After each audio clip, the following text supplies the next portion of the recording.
बिना घूस दिए हुए उसकी गाड़ी पास नहीं होती है, उसका परमिट रिन्यू नहीं होता है, कोई काम नहीं होता है। सर दिल्ली में भी होता है, क्योंकि दिल्ली में तो आम आदमी पार्टी की सरकार है। दिल्ली की ही मैं बात कर रहा हूँ आपसे, इसलिए थे कि ये एक चालक को भी पूरे देश में मान सम्मान मिलना चाहिए। मान सम्मान ये मिलना चाहिए। आप देख लीजिए, मेरा एक ऑटो चालक दिल्ली में अगर कहीं भी खड़ा होता है तुरंत उसको ट्रैफिक वाला आता है, बड़े गलत भाषा से इस्तेमाल करके हटा देता है। मुझे बताइए, वो भी किसी माँ से पैदा हुआ है, उसका भी तो मान सम्मान है, उसका भी तो मान सम्मान है। उसको आप इज्जत से क्यों नहीं कह रहे हैं? भाई यहाँ जगह नहीं है, अपनी जगह पे लगाइए। गाली दे के ही क्यों बात करनी है? हाँ, सरकार से हम ये मांग करते हैं, जो ये सीएनजी आपने बढ़ाई है और उसकी रेट भी बढ़ा लीजिए। हमें रेट क्यों नहीं बढ़ा रहे हैं? दूसरा ये है कि हमारे अथॉरिटियों में जो भी ट्रांसपोर्ट अथॉरिटी हैं, हमारे चालक को शोषण होता है। वहाँ शोषण ये होता है, बिना घूस दिए हुए उसकी गाड़ी पास नहीं होती है, उसका परमिट रिन्यू नहीं होता है, कोई काम नहीं होता है। सर दिल्ली में भी होता है, क्योंकि दिल्ली में तो आम आदमी पार्टी की सरकार है। दिल्ली की ही मैं बात कर रहा हूँ आपसे जी। मैं दिल्ली के आप बराड़ी अथॉरिटी जाइए, अन्य अथॉरिटी में जाइए, देख लीजिए आप, वहाँ बिना घूस के कोई काम नहीं होता हमारे चालक भाई का। सर घूस तो ऑल इंडिया में लिया जाता है, हर एक जगह। मतलब आप ये कह रहे हैं ऑल ओवर इंडिया में लिया जाता है? बिल्कुल लिया जाता है। मतलब आप कह रहे हैं देना चाहिए? नहीं देना चाहिए। तो हम तो अपने चालक भाइयों के लिए आवाज़ उठा रहे हैं। मैं एक बड़ा मैं उसका यूनियन का पदाधिकारी होने के नाते आवाज़ यही उठा रहा हूँ, क्यों दे दे? मैं इंश्योरेंस करता हूँ गाड़ी का, मैं टैक्स पे करता हूँ, हाँ, मेरे सारे डॉक्यूमेंट्स पूरे बराबर हैं, मैं क्यों दे दूँ? सर आपने कहा चालक को मान सम्मान देना चाहिए, किस तरह का मान सम्मान? मान सम्मान ये होना चाहिए ना, अब आप देख लीजिए, एक 4th क्लास एम्प्लॉय अगर नौकरी पे जाता है, उसको मान सम्मान मिलता है? नहीं मिलता है। हम क्या कहते हैं? हम कहते हैं इसको हर अथॉरिटी में, ट्रांसपोर्ट में, कोर्ट में, एसीपी डीसीपी दफ्तर में जब बुलाया जाता है, वहाँ मान सम्मान से बुलाया जाए, तो तड़क के बाद।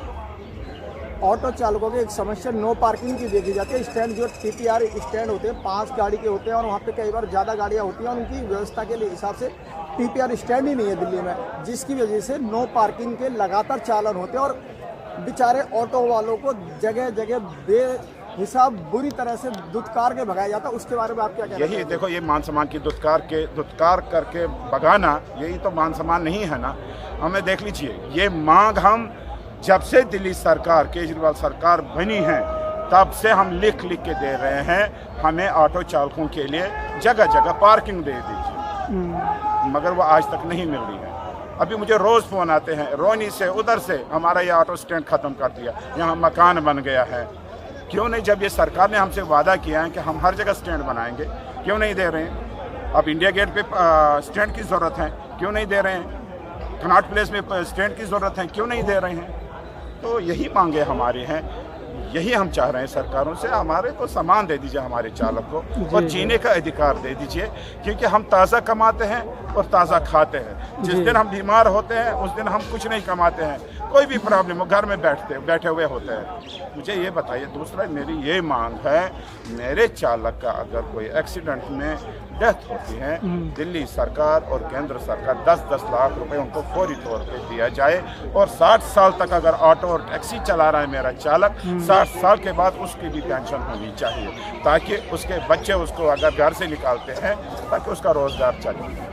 कि इतनी बढ़ोतरी हुई है, मगर हमारी रेट वही की वही है, रेट नहीं बढ़ा रहे हैं। बताइए हम कहाँ जाएंगे?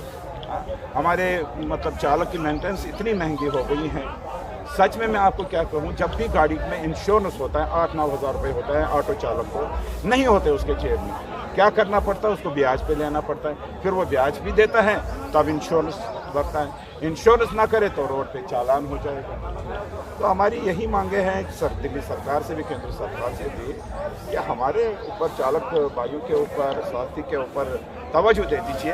25 करोड़ कम से कम देश भर में साथी हैं, चालक हैं, 25 करोड़ चालक हैं। अगर ये 25 करोड़ चालक तंग आके रोड पे आ जाएंगे तो सरकारों की स्थिति बहुत खराब हो जाएगी। हम कह रहे हैं कि रोड पे आने से पहले हमारे साथियों की मांगे मान लीजिए।